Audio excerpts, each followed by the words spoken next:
नमस्कार विद्यार्थी मित्रांनो आणि स्वागत आहे तुमचं प्रदीप रावसाहेब या आपल्या यूट्यूब चॅनलवर, जिथं गणिताला आपण एकदम सोपं करून टाकतो. तयारी करतोय 7वी स्कॉलरशिपची आणि त्यातील गणित विषय. यापूर्वीच्या व्हिडिओजमध्ये आपण घटक 4 संख्या रेषा याची संपूर्ण माहिती घेतलेली आहे.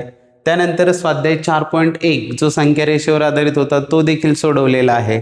आजच्या व्हिडिओमध्ये सोडवणार आहोत संख्या रेषेवर आधारित स्वाध्याय 4.2 आणि यातले सगळे प्रश्न आज आपण सोडवणार आहोत. या स्वाध्यायानंतर आपली संख्या रेषा एकदम क्लिअर होऊन जाणार आहे. त्यामुळे व्हिडिओ शेवटपर्यंत पहा आणि संख्या रेषेवरचे सगळे प्रश्न सोडवा.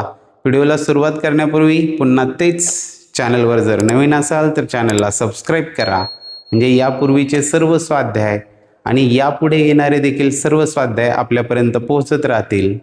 त्याचबरोबर या व्हिडिओज आपल्या मित्रांशी देखील आवर्जून शेअर करा, म्हणजे सगळ्यांना याचा फायदा होईल. चला तर सुरुवात करूया संख्या रेषेवर आधारित स्वाध्याय 4.2 ला. यामध्ये सुरुवातीला आहे प्रश्न क्रमांक 1. पहा प्रश्न, पहा, वाचा आणि सोडवायला सुरुवात करा. सुटणार आहे तुम्हाला, कारण आता स्वाध्याय 4.1 सोडवलेला आहे आपण, त्यामध्ये आपली तयारी झालेली आहे. चला पाहूयात काय आहे प्रश्न. पुढे दाखवलेल्या रेषेवरून एक माणूस ए पासून डी पर्यंत गेला, डी पासून बी पर्यंत आला व पुन्हा सी पर्यंत गेला, तर तो मूळ स्थानापासून किती दूर गेला हे विचारले. पहा, त्याने सुरुवात केली ए पासून, इथपासून तर तो गेला कुठे, डी पर्यंत गेला. डी पासून पुन्हा तो बी पर्यंत आला आणि पुन्हा सी पर्यंत गेला, बी वरून पुन्हा सी पर्यंत गेला. म्हणजेच त्यांनी कापलेलं एकूण अंतर आपल्याला विचारलेलं नाही. आपल्याला विचारलेलं काय आहे हे लक्षात घ्या. तो मूळ स्थानापासून किती दूर गेला हे विचारले. तो सुरुवातीला होता ए ला आणि आत्ता पोहोचलेला आहे सी ला. आपल्याला हे ए ते सी हे अंतर काढायचं आहे. ए वरून डी, डी वरून बी, बी वरून सी एवढं अंतर नाही काढायचं. फक्त ए ते सी एवढंच अंतर आपल्याला कॅल्क्युलेट करायचं आहे. हे करण्यासाठी आपल्याला आधार घ्यायचा आहे, तो म्हणजे निर्देशकांचा. इथे दिलेले निर्देशक पहा, 0 आणि 1 इथे दिसतोय, 1 आणि 2 इथे दिसतोय. प्रत्येक एककाचे किती भाग केलेले आहेत? 1, 2, 3 आणि 4 भाग केलेले आहेत. 0 ते 1 चे भाग आहेत 4. म्हणजे प्रत्येक भागाची किंमत किती होणार आहे? 1/4. म्हणजे 0 ते हा पहिला भाग, हा झाला 1/4, हा झाला 2/4, हा झाला 3/4, हा झाला 4/4. त्यानंतर पुढे असणारे हा म्हणजे असणार आहे 5/4. आता आपल्याला ए ते सी अंतर काढायचं आहे.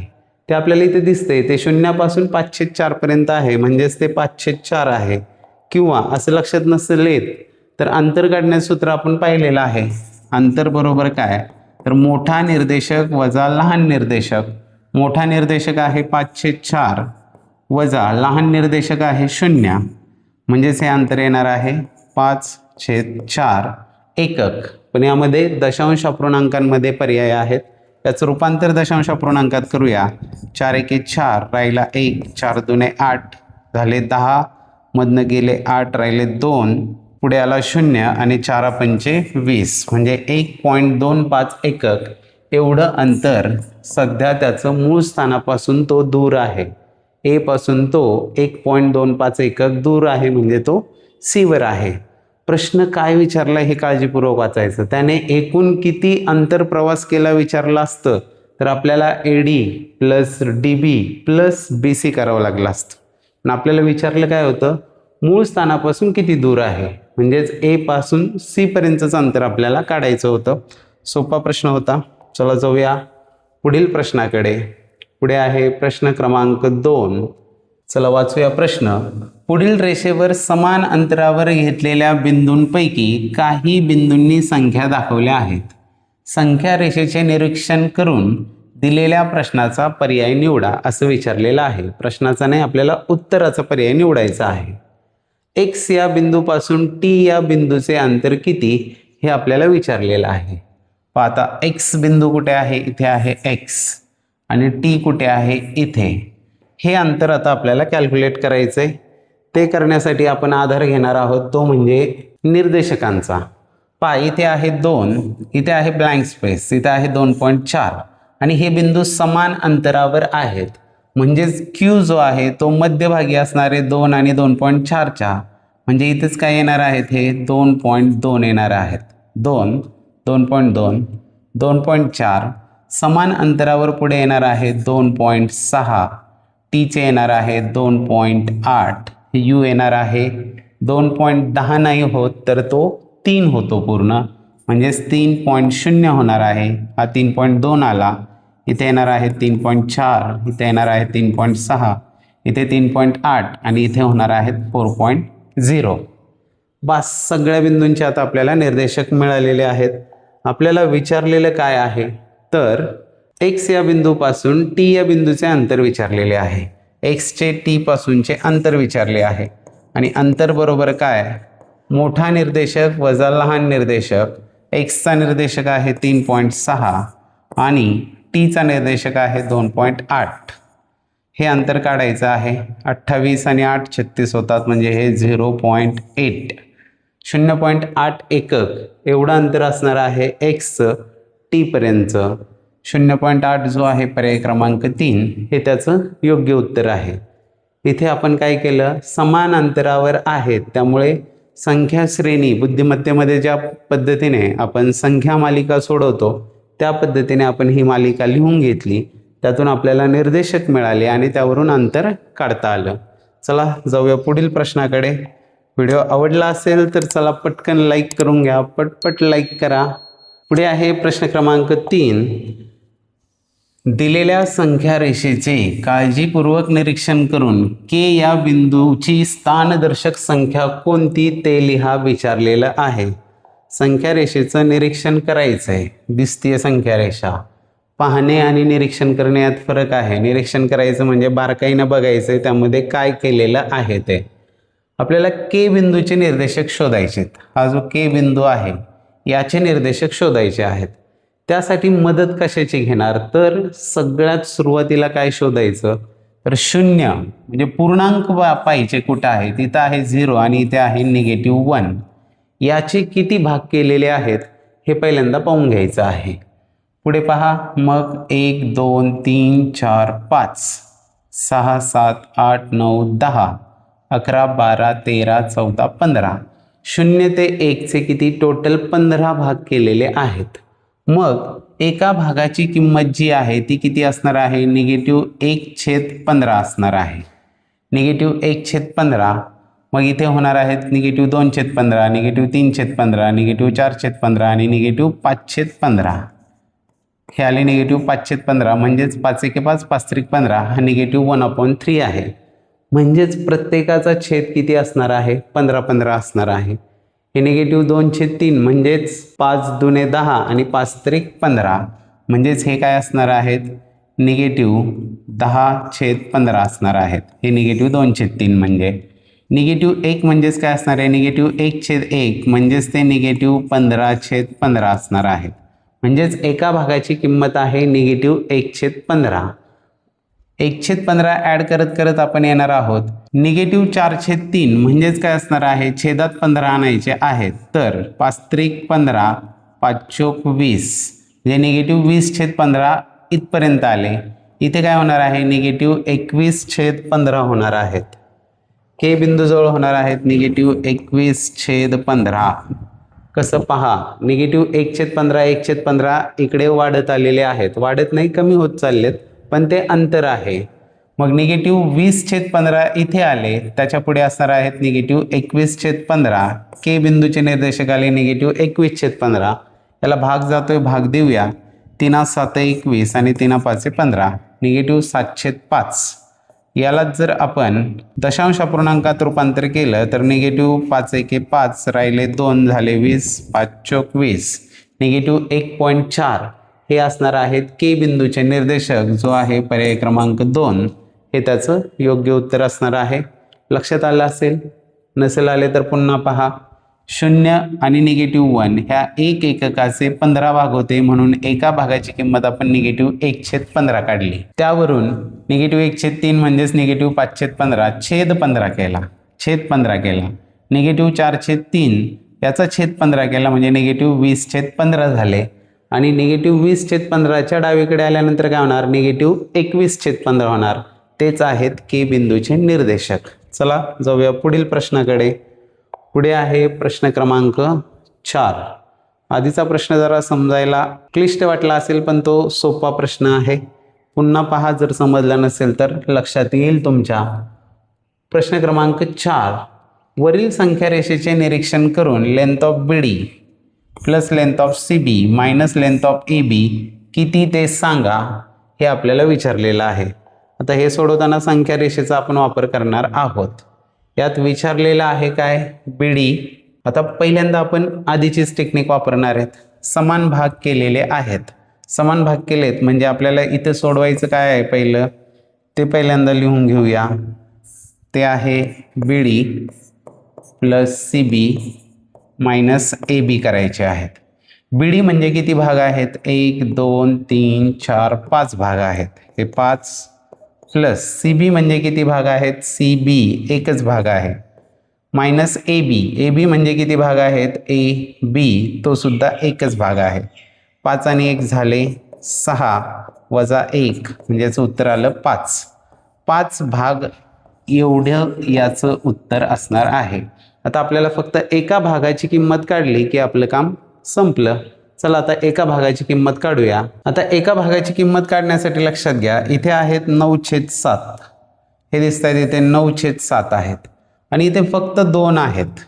आता मला काय करायचं आहे, त्या 2ला सुद्धा छेद 7 येईल अशा पद्धतीने ते लिहायचे आहेत. मग 2ला जर मला छेद 7 येईल असे लिहायचे असतील तर काय लिहावं लागेल, इथे अंशात येणार आहेत 14. 7 दुने 14 म्हणजेच हे झाले 2. आता इथे 9/7 आहेत, इथे होणार किती 10/7, इथे होणार 11/7, इथे होणार 12/7, इथे होणार 13/7 आणि हे 2 म्हणजेच झाले काय 14/7. इथं आपल्या लक्षात येतं आहे की प्रत्येक वेळी किंमत कितीने वाढतीये, 1/7ने वाढतीये. 1/7ने वाढतीये म्हणजेच एका भागाची किंमत किती आहे, 1/7 आहे. यातल्या प्रत्येक भागाची किंमत किती आहे, 1/7. आपल्याला टोटल 5 भागांची किंमत काढायची, कारण आपली ही बेरीज आणि ही वजाबाकी 5 भागांनी एवढी येत आहे. मग 5 भागांची किंमत किती येईल, 5 भाग बरोबर येणार आहे 5 गुणिले 1/7 म्हणजेच 5ला छेद काही नाही म्हणजे 1 आहे. 5 एके 5 आणि 7 एके 7, 5/7 एवढं असणार आहे याचं उत्तर. आता 5/7 हे आहे त्याचं उत्तर, पण पर्याय जे आहेत ते पुन्हा रेषाखंडांच्या रूपात दिलेले आहेत. आता हे करत बसायचं का की प्रत्येकात 5/7 कोणाचे येतात हे बघायचेत का, हो पाहिजेत. 5/7 म्हणजेच आपल्याला 5 भाग कुणाचे आहेत ते पाहायचं आहे आणि तेच आपलं उत्तर असणार आहे. चला पर्याय चेक करूया. पहिला आहे BD किती भाग आहेत, 1 2 3 4 5. BDचा आहे 5 भाग म्हणजेच याचं उत्तर असणार आहे पर्याय क्रमांक 1 BD. दुसरा आहे AC 2च भाग आहे. CD किती आहे, 1 2 3 4च भाग आहे. AD किती भाग आहे, 1 2 3 4 5 6 भाग आहे म्हणजेच याचं उत्तर आलेलं आहे 5. हे 1/7 वगैरे काढत नसतो बसलो तरी चाललं असतं, पर्याय आधी न पाहिल्यामुळं हा उद्योग करत बसलो. त्यामुळं प्रश्न पाहिला की पर्याय पण पाहिजे आहेत का, तर इथं 5 भाग आलं तेव्हाच आपण पर्यायांमध्ये 5 भागावालं कोण आहे हे पाहिलं असतं आणि आपलं डायरेक्ट उत्तर आलं असतं. पण हे पुढचं करत बसलो, पण ते आता आपल्या फायद्यात आहे सध्या, कारण यातलं अंतर जर विचारलं असतं एक्झॅक्ट तर ते कसं काढायचं ते याच्या निमित्ताने तुमच्या लक्षात आलं. पण हे उदाहरण सोडवताना हे काढायची गरज नाही. 5 भाग म्हणजेच यातल्या कोणत्या रेषाखंड हा 5 भागांचा आहे एवढं शोधलं तरी देखील आपल्याला उत्तर मिळून जातं. चला जाऊया पुढील प्रश्नाकडे. पुढे आहे प्रश्न क्रमांक 5 आणि 5 जो आहे तो संख्या रेषेवरच आधारित आहे. आणि काय आहे प्रश्न, चला वाचूया तो. P व Q हे संख्या रेषेवरील 2 भिन्न बिंदू आहेत. जर P हा बिंदू -3 ही संख्या दर्शवत असेल आणि त्यांच्यातील अंतर x एकक असेल तर Q हा बिंदू कोणत्या संख्या दर्शवतो हे विचारलेलं आहे. ही आहे संख्या रेषा. संख्या रेषेवर P हा बिंदू जो आहे तो -3 ही संख्या दर्शवतो. आणि क्यू हा बिंदू कोणत्या बाजूला आहे हे मात्र आपल्याला सांगितलेलं नाही. म्हणजे क्यू बिंदू एकतर इकडे उजवीकडे असू शकतो किंवा क्यू बिंदू इकडे डावीकडे असू शकतो. उजवीकडे असेल तर काय करणार, -3 प्लस एक्स होणार आहे. डावीकडे असेल तर काय होणार आहे, -3 मायनस एक्स होणार आहे. कारण हे अंतर जे आहे ते किती, एक्स एवढ्या अंतरावर तो क्यू बिंदू आहे. अंतर कधीही निगेटिव्ह नसतं. त्यामुळे जेव्हा अंतर काढायचंय, उजवीकडला निर्देशक काढायचा आहे, अंतर प्लस करतो आपण. डावीकडला निर्देशक काढायचा आहे तर त्या निर्देशकातून आपण अंतर मायनस करत असतो. चला, -3 प्लस एक्स असा असणारा पर्याय नाहीये, तर तो उलटा लिहिलेला आहे. म्हणजे हा काय होणार आहे, x-3 होणार आहे. एक बिंदू मिळाला आपल्याला x-3. तर x-3 असणारे 2 पर्याय आहेत. आता याचं पहा काय करायचं. यात सुद्धा आपल्याला x सुरुवातीला घ्यावा लागणार आहे. म्हणजेच हे होणार आहेत -x-3. आता इथे गंमत लक्षात घ्या, यातलं निगेटिव्ह चिन्ह जे आहे ते कॉमन काढावं लागतं. आता हे कॉमन काढणं हे अजून तुम्ही शिकलेले नाही. त्यासाठी तुम्हाला आपण जे सूत्र वापरणार आहोत ते काय आहे, तर a गुणिले b प्लस a गुणिले c बरोबर काय असतो, तर a इथेही आहे, a इथेही आहे. तो कॉमन आपण दोघांचा बाहेर लिहू शकतो. a गुणिले b, इथून a बाहेर काढला, इथे राहिला फक्त b प्लस a गुणिले c मधला पण a बाहेर घेतला, इथे आला प्लस c. म्हणजेच हा a गुणिले असतो कुणाला, b ला पण, आणि a गुणिले असतो c ला पण. या पद्धतीने त्याच्याच उलट जर दोघांना गुणिले असेल तर तो कॉमन बाहेर काढून ते दोन्ही तिथे आपल्याला लिहिता येतात. इथे आता पहा काय होणार आहे, हा आहे -x. म्हणजेच हे लिहिताना अजूनही तुमच्या लक्षात येईल एवढं सोपं करून लिहितो मी त्याला. -1 गुणिले x हे झाले, प्लस -1 गुणिले 3 असे यांना फोडून लिहिले मी फक्त. -xलाच काय लिहिलं, -1 इंटू x, म्हणजेच हे -x आहेत. आणि -3लाच लिहिले -1 इंटू 3, म्हणजे हे -3च आहेत. पॉझिटिव्हनी निगेटिव्हला गुणलं उत्तर निगेटिव्हच येणार आहे. आता इथे दोन्हीकडे पण पहा काय दिसतंय, इकडे पण -1 आहे, इकडे पण -1 आहे. हा -1 मी बाहेर कॉमन घेतला, तर आतमध्ये काय राहिलं, x हा प्लस आणि हा 3. काय केलं, दोन्हीकडला -1 कॉमन बाहेर घेतलेला आहे. हा -1 हा नेहमी लिहावाच असं नाही. फक्त निगेटिव्ह साईन जरी आपण बाहेर लिहिलं आणि कंसात लिहिलं x+3 तरी त्याचा अर्थ तोच असतो. निगेटिव्हने एक्सला गुणलं की -x, निगेटिव्हने पॉझिटिव्ह 3ला गुणलं की -3. जे मूळ आहे तेच त्या ठिकाणी येत असतं. आपल्याला दोन्ही निर्देशक मिळाले. एक आहे x-3 आणि दुसरा आहे -x+3, जो आहे पर्याय क्रमांक 4. हे त्याचं योग्य उत्तर आहे. हे जास्तीत जास्त सोपं करून तुम्हाला समजेल या पद्धतीने सांगितले. लक्षात आलं असेल असं वाटतंय. आलं असेल लक्षात तर कमेंटमध्ये येस लिहा लगेच. चला तोपर्यंत जाऊया पुढील प्रश्नाकडे. पुढे आहे प्रश्न क्रमांक 6 आणि तो सोडवून पहा. काय आहे प्रश्न, -32/11 ही संख्या रेषेवर दर्शवण्यासाठी कोणत्या एकक अंतराचे समान भाग करावे लागतील. म्हणजे ही संख्या रेषा आहे, त्याच्यावर आपल्याला दाखवायची -32/11. तर ती कोणत्या दोन संख्यांच्या दरम्यान येणार आहे हेच थोडक्यात आपल्याला ओळखायचं आहे. तर -32/11 याचं आपल्याला काय करूया आपण आता, पूर्णांकयुक्त अपूर्णांकामध्ये रूपांतर करूया. जेच होणार आहेत 11 दुने 22, हे निगेटिव्हच येणार आहेत. 11 दुने 22, 22 आणि 10 होतात 32, 10/11. हे काय झाले, 11 दुने 22 आणि 10 झाले 32/11. म्हणजे -2च्या पुढे असणार आहे ती संख्या रेषेवर, आणि हे 10/11चे जेव्हा 11/11 होतील तेव्हा ते 2+1 3 होणार आहेत. म्हणजेच इथे -2 असणार आहे आणि इकडे असणार आहे -3. आणि याच्यामध्ये -2 आणि -3चे जर आपण समान 11 भाग केले तर त्याच्यामध्ये येणार आहे -2.10/11. म्हणजे तो साधारण इथे येणार आहे. या ठिकाणी पोझिशन असेल त्याची -2.10/11. 11. म्हणजेच कोणाचे समान भाग करावे लागतील? -2 आणि -3. थोडक्यात हा अपूर्णांक कोणत्या दोन पूर्णांकांच्या मध्ये आहे एवढंच आपल्याला शोधायचं होतं. तो -2 आणि -3 यांच्यामध्ये असणार आहे, जो आहे पर्याय क्रमांक 2. हे त्याचं योग्य उत्तर असणार आहे. चला जाऊया पुढील प्रश्नाकडे. संख्या रेषा एकदम क्लिअरच होऊन जाणार आहे आज तुमची, म्हणजे झाली देखील असेल. काय शेवटचे 1-2-3 एक्झाम्पल राहिलेले आहेत फक्त, आणि त्यामधून आपल्याला हे पूर्ण क्लिअर होणार आहे. पुढे आहे प्रश्न क्रमांक 7. संख्या रेषेवरून विचारलेल्या प्रश्नासाठी अचूक पर्याय निवडा.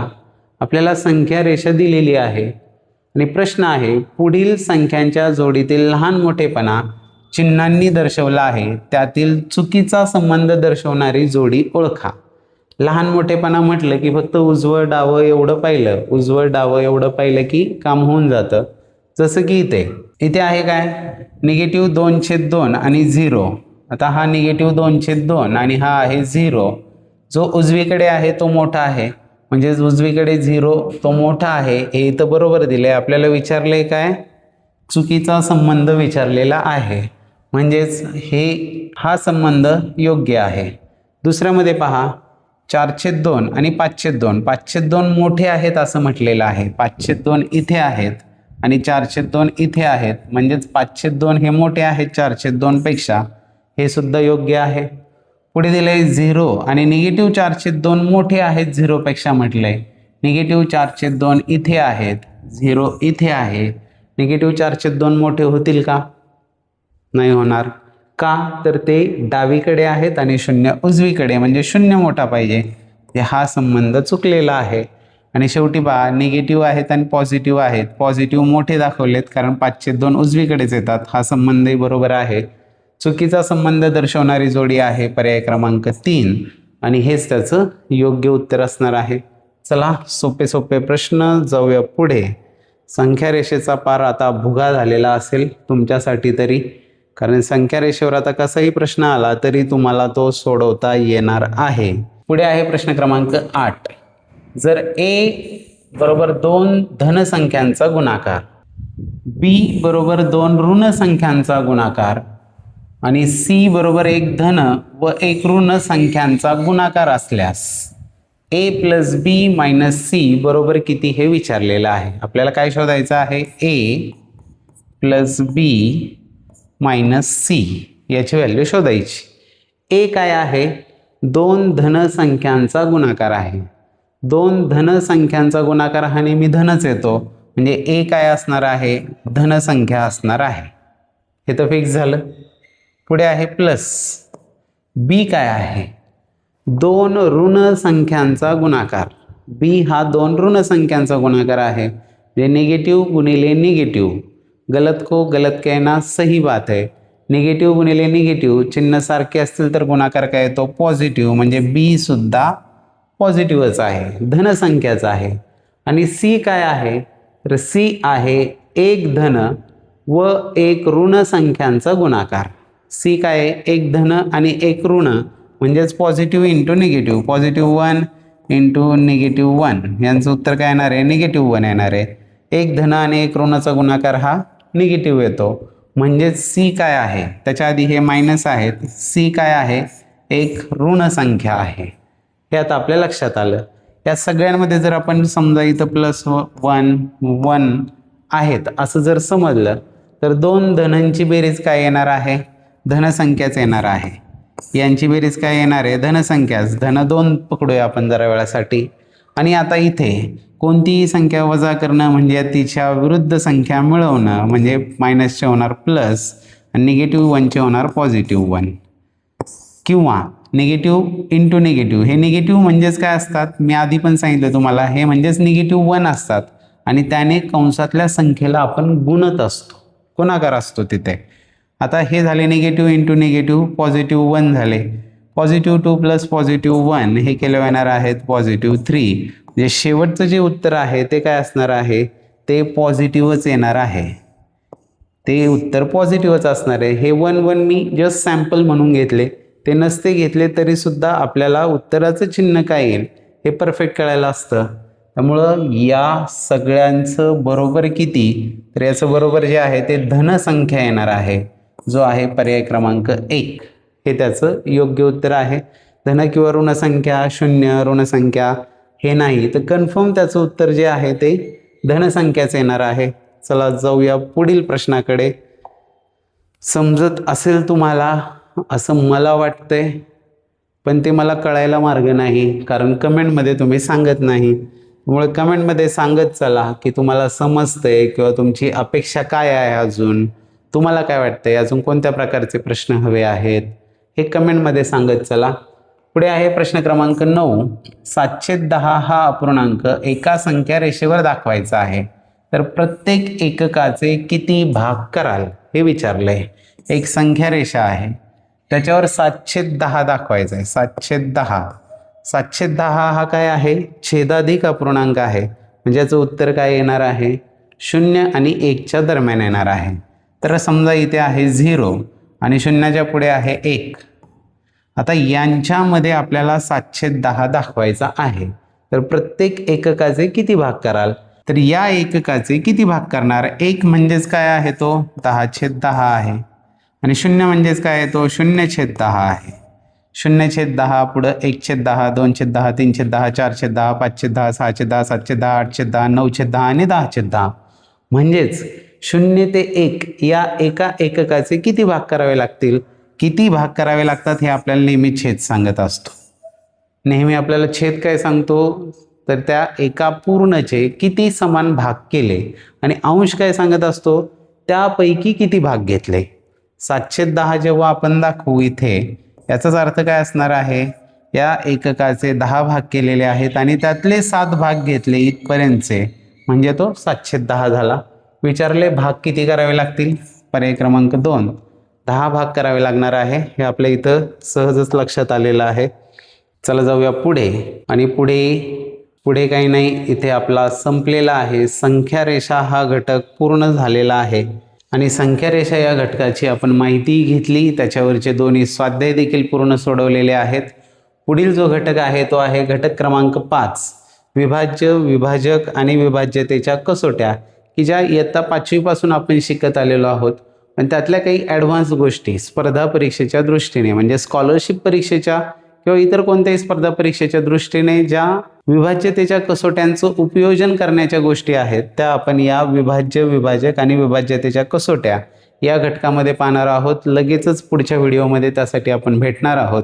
स्कॉलरशिप परीक्षेची ॲडव्हान्स तयारी करायची असेल तर इथे जी तुम्हाला प्लेलिस्ट दिसतीये, TET, पोलीस भरती आणि 7वी स्कॉलरशिप, याच्यामध्ये सगळे 7वी स्कॉलरशिपचेच प्रश्न आहेत की जे पोलीस भरतीत विचारलेले आहेत. ही प्लेलिस्ट सुद्धा लगेचच पाहत चला, कारण त्याच्यामुळे तुमची ॲडव्हान्स लेवलची तयारी होणार आहे. त्यामध्ये प्रत्येक घटकातील 50 ते 60 प्रश्न ॲडव्हान्स लेवलचे दिलेले आहेत. हे जर तुम्ही क्लिअर केली ही प्लेलिस्ट, तर तुम्ही राज्यात येणार हे मी तुम्हाला शुअर सांगू शकतो. चला तर मग भेटूया लगेचच पुढच्या व्हिडिओमध्ये घटक 5, विभाज्य, विभाजक, विभाज्यतेच्या कसोट्यामध्ये. तोपर्यंत छान राहा, सोबत राहा, अभ्यास करत राहा. धन्यवाद.